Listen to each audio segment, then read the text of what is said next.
अस्सलाम वालेकुम नाज़रीन, हिन वक्त असीं भांसेदाबाद में मौजूद आहियूं बोल ऑफिस में, जिथे सऊदी अरब का 15 ॾींहं पहिरियां आयल एक नौजवान शहरी सरफराज खासकेली असांजी ऑफिस पहुतो है।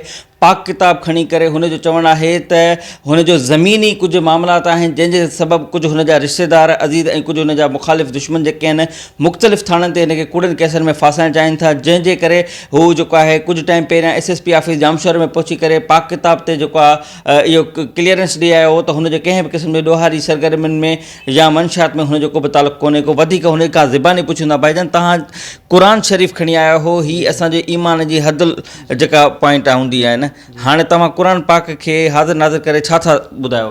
क़ुर हाज़िर नाज़िल आहे त मां कीअं बि ॾोह में मुलस या माना कीअं ॾोहारी सां मुंहिंजो वास्तो कोन्हे को, सम्झो। 2018 में विच में माना कुझु पंहिंजा मसला हुया, उन्हनि जे वजह खां कुझु ग़लतियूं थियूं बि सही, पर 2018 खां पोइ मां क़ुर खयो कंहिं शइ में माना हिन महिल मुंहिंजा पंहिंजा ज़ाती कुझु मसला आहिनि, कुझु सजण पंज दुश्मन, उन हिसाब सां माना किथे बि को माना नुक़सानु या 15 ॾींहं थिया आहिनि सऊदी मां आयो आहियां। सुभाणे ईअं न थिए ग़रीब माण्हू वरी मां कंहिं मसइले में वञी पवां या लोड़ियां। मां तो चवां मुंहिंजो इज़त जो वक़्तु गुज़रे, इज़त सां मूंखे हिते रहणु ॾिनो वञे, इज़त सां माना मां पंहिंजो कारोबार करे सघां, ॿियो कुझु बि कोन्हे को। IG सिंध DIG या साईं मुराद अली शाह असांजे माना तक जो आहे, उनखे चवणु था चाहियूं त माना असांखे इज़त सां रहणु ॾिनो वञे, को बि ॾोह मूं ते साबित कोन्हे को, या मां न की मुंहिंजो ॾोहारी सां वास्तो आहे। क़ुर आहे त मां न ॾोह में आहियां, न की मुंहिंजो ॾोहारी सां लिंक आहे। बाक़ी ज़ाती पंहिंजा मसइला आहिनि, कुझु माण्हू अहिड़ा आहिनि जेके अंदरुनी तौरु लॻा पिया आहिनि।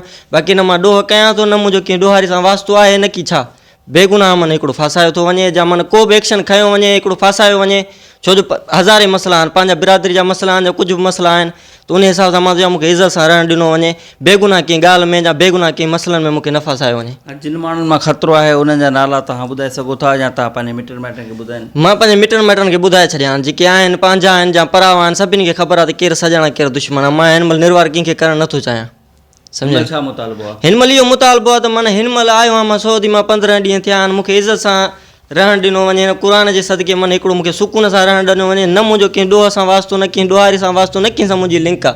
माना हिकिड़ो इज़त सां मूंखे रहणु ॾिनो वञे, पंहिंजो कारोबार करणु ॾिनो वञे, हिकिड़ो इज़त जी ज़िंदगी गुज़ारण जे लाइ माना मूंखे केरु तंग न करे, ॿियो कुझु बि कोन्हे को।